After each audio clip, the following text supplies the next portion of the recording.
Fata cu cerul în privire își purta cu grijă norii pe umeri și desculță dansa pe margini de gând. Pe sub glezne îi creșteau munți și nuferi. Era peste tot, oriunde și oricând. Cu ochii străbătea tot universul, trecând ca un fior prin fiecare suflet. Nimeni nu-i înțelegea neînțelesul, căci ea era o alta în fiecare umblet. Și vântul sortit îi era mire, pe raze de soare își scria fericirea. Plecată din ochi era în neștire, tot căuta în orice și oricine iubirea. Umbla prin nopți și zile nehrănită, de foame îi ținea tot ce rupea cu ochii.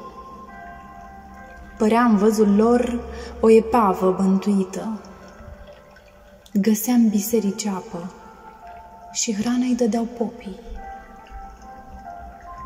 Se îmbrăca în cearceafuri pătimite, pe cap își punea voaluri mereu albe, să-și potolească doruri neîmplinite. N-avea cercei, la gât nu purta salbe.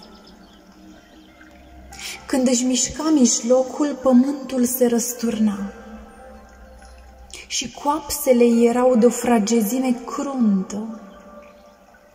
Mergând, în jur ispite răspândea. Părea mireasa cea furată pentru o veșnicie de la nuntă.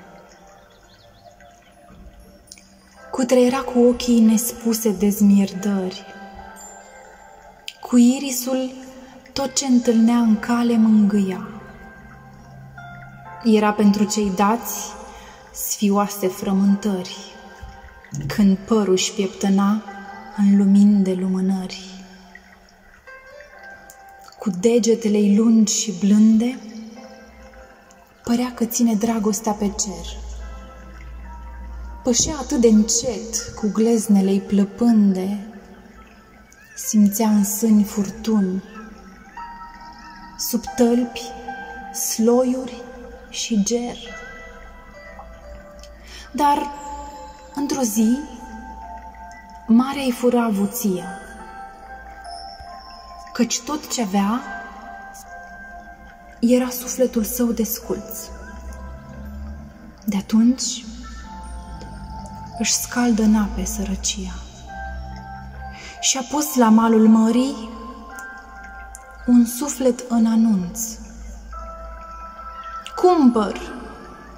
Cumpăr un suflet care să mă umple de tot ce-am căutat o viață întreagă, să mi-l așez cu dragoste pe tâmple și apoi viața înainte iară să meargă.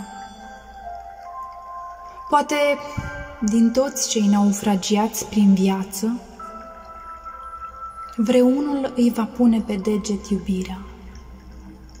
Și atunci, fără de sărăcie, în ochi n-ar mai avea ceață. Și cerul s-ar întoarce să-i mai ceară privirea